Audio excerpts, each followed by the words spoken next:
My friend wants to break up with her boyfriend, but he is threatening her. So let's tell my friend is Amy, and her boyfriend is Pete. They met during an IT course. Pete was interested in Amy, so after 2 months of being friends, she said yes to him. She told us about Pete and he's giving chocolates and gifts, so we didn't think he was a bad person. But we specifically said not to rush things and get to know him before saying yes. But she did it anyways and didn't told us about it. After 1 month being together, she told us and we were concerned, but she was happy at that time, so we supported her. So this where the troubles began. After 1.5 months, Amy told her mother about this relationship, and she didn't want a younger man to be with Amy. So her mother advised her to break up with him. Amy loves her mother so much, so she told Pete about it, and maybe break up and stay friends. But Pete was not having it. He was pissed and crying. He was telling things like, "I don't know what will happen to me in the morning. You don't love me. I loved you so much," etc. Amy was trying to calm him, but he went offline after that. I know because she sent me screenshots. The next morning, Amy received a text from Pete's phone number telling that it's Pete's younger brother and Pete is in the hospital. He drank some pills last night. He was unconscious in the morning. I didn't know it was you. What will our parents think when they know that my brother did this because of you? Don't you love him, and etc. Amy was terrified. She sent me those texts and asked me what to do. I didn't believe any of it because the texting style is very similar to Pete's. And if my brother was like that, I wouldn't cry and text like that. I would definitely say you're going to pay for this.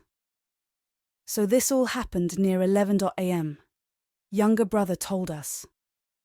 At that time, Pete was being examined and he's unconscious. When at near 12 p.m, Amy received a text from Pete. This time it's actually him. Amy asked him where is he, and he told her that he was discharged and now going home in their van. Amy asked for a photo of the road. Guess what? He didn't send it.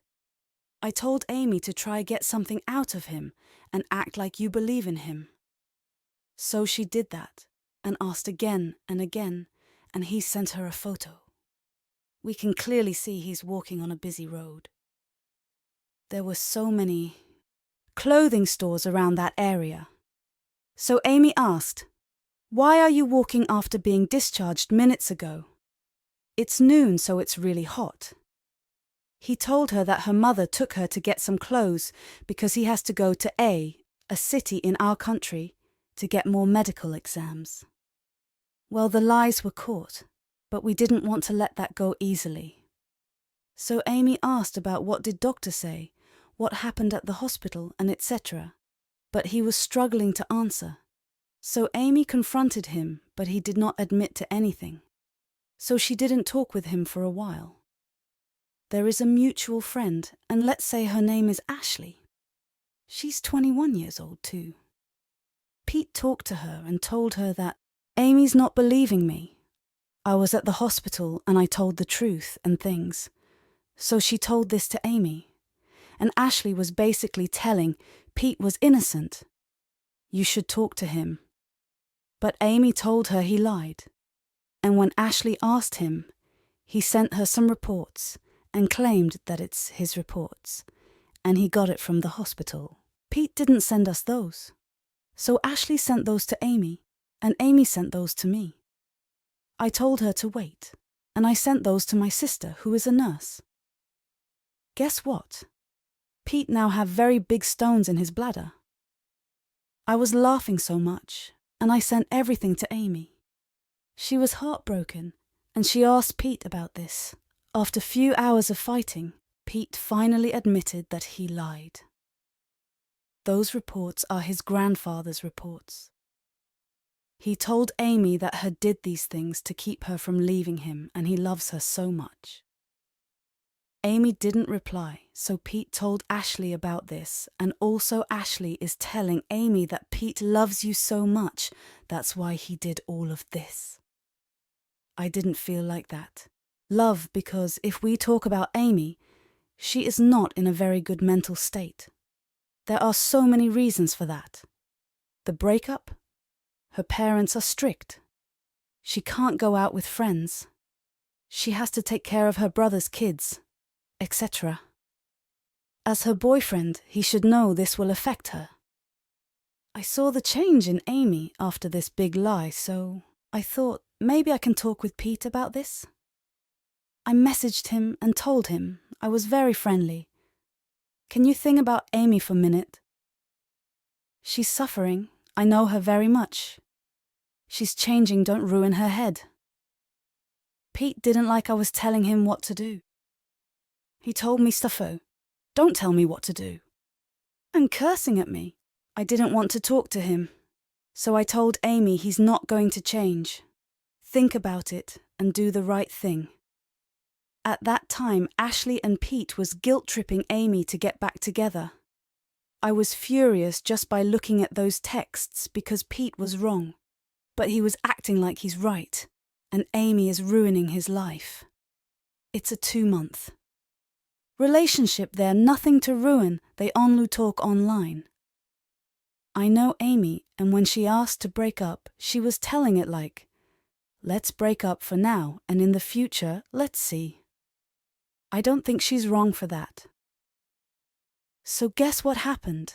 They are back together, but not for long. After being together for almost 1 week, Pete ran away from his home because his parents took his phone. Amy told me Pete was telling he was getting abused in his home. I asked what kind of abuse. Amy had only one example for that. One day Pete's mother told him to clean the bathroom floor, but he didn't. So his mother spanked him. It's very common in Asian countries. Amy told me he was telling about running away because of this. So after he ran away, Pete's mother, aunt, father, was blowing up Amy's phone. Amy couldn't answer, because if her mother hears it, that's going to be a problem. So she messaged Pete's mother and aunt and told the location. Pete's aunt is a good person, so she told us everything that happened. After that, they took Pete home, and he immediately went to bed after coming home. After few hours when Pete's parents check on him, he didn't open his eyes. Aunt told us Pete haven't even brushed his teeth for so long, very sweaty and smelly at that time. They took him to the hospital somehow. When doctor came, Pete was awake. Aunt told us doctor gave advices to Pete and his parents about relationships and addiction to phone. For some reason, he was admitted to the hospital for 2 days. After those 2 days, Pete came home and he was blowing up Amy's phone. Amy was determined to break up with him. She blocked every social media of Pete. For some reason, she didn't block him from Facebook. He was messaging, telling that he's going to die if she leaves him. He loves him, only she can cure him. If you love me, come to me. A cure me kind of stuff. Amy didn't reply, so Pete went straight to Ashley and told her that he's going to die. I want her, tell her I'm going to die, etc. Ashley, like always, took Pete's side and told Amy to message Pete. But she didn't. After few hours, Pete decided he's going to the Amy's chemistry class to see her. He threatened her. If he doesn't see her, he will run to the road and get hit by a vehicle. It's not once he was telling those kind of things over and over. So we sent those to Pete's aunt and told her to keep him home. I told Amy to stay home because she was not feeling well either. She drank some pills when Pete lied, and she was in the hospital too. She told that to only me. That meeting didn't happen, but now Amy is not talking with anyone. She is always offline. She sends me little texts, so I know she's okay, but I don't know how she's going to handle all of this. It's like we are trapped. Amy is a good person. She always thinks about others before her, but it's not helping. Pete doesn't think about Amy. What should we do? There's no hope in changing Pete because one day Amy blamed Pete for something, and he told Amy, "Don't try to change me. No one can, and you should stop it too." I don't want to leave Amy in this situation, even though it's getting in my head too much. Any advices? My friend's boyfriend is kind of crazy and selfish, so my friend suffers too much now. I'm her friend and I don't want to see her harming herself, so I need advices. I know it's easy to say this, but women need to stop allowing men to manipulate them in this way.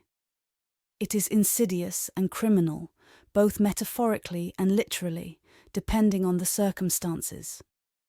If he harms himself, so be it. She simply can't allow him to blackmail her like that. If he is threatening to harm her, she should take practical steps to protect herself and report him to local police. Insist that it is formally recorded and that she is given a copy of that report, and she should report it to other authorities that may have influence in these matters. If the local authority has any separate monitoring processes, ultimately, she may and should be prepared to move away from the area if she feels at enough risk. She may need to get either a lawyer or women's violence advocacy groups to take on the police if their response isn't adequate. She should also consider getting a restraining order against him. There is no relationship here. It is as fundamental as that.